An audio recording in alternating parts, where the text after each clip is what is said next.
Heads up, it's inbound. Proceed with caution. Enemy units sighted in the crashed vessel. Move it! Get that crew back to base!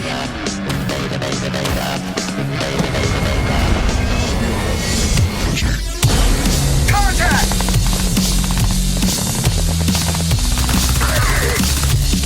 Multiple targets sighted by the walkway.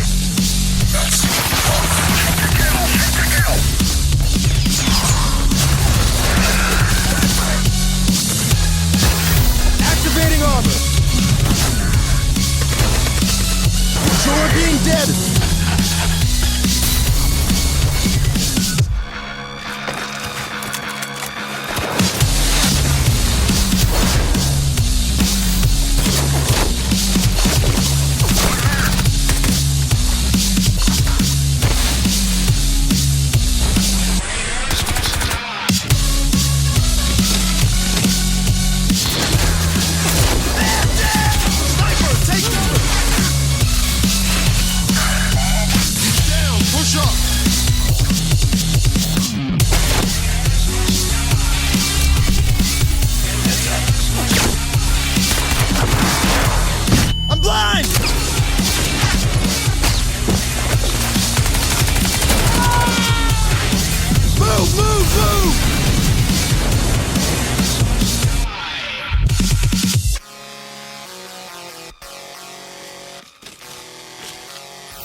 Gotcha.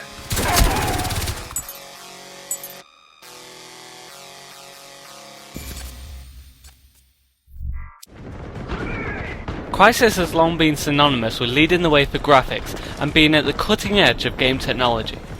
Aside from its notoriety as the go-to test when it came to seeing really how good your high-spec PC fared, Crysis in the end turned out rather disappointingly for Crytek, whose own CryEngine is one of the most advanced pieces of middleware out to this day.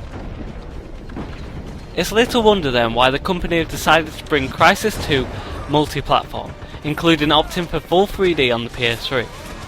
And although you won't see a review on these shores for some time, the game sees released at the end of March, we were recently given the opportunity to test out what lay in store, with a multiplayer beta making its way over Xbox Live. Reports have been jarring.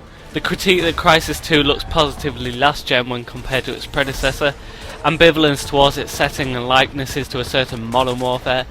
Wherever you look, Crysis 2 is finding it difficult to find favour, until now.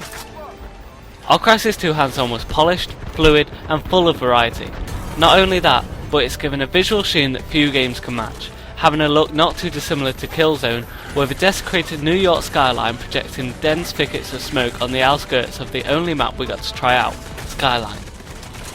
Thankfully, Crysis 2's playstyle is much tighter than that of Killzone, with Crytek opting for precision over realism, something that those suit modules serve up also.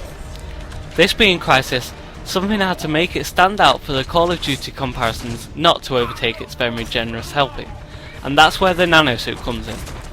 Crysis 2 feels much more engaging than the competitors for this very reason, with Crysis 2 gently nudging the player toward more close quarters combat.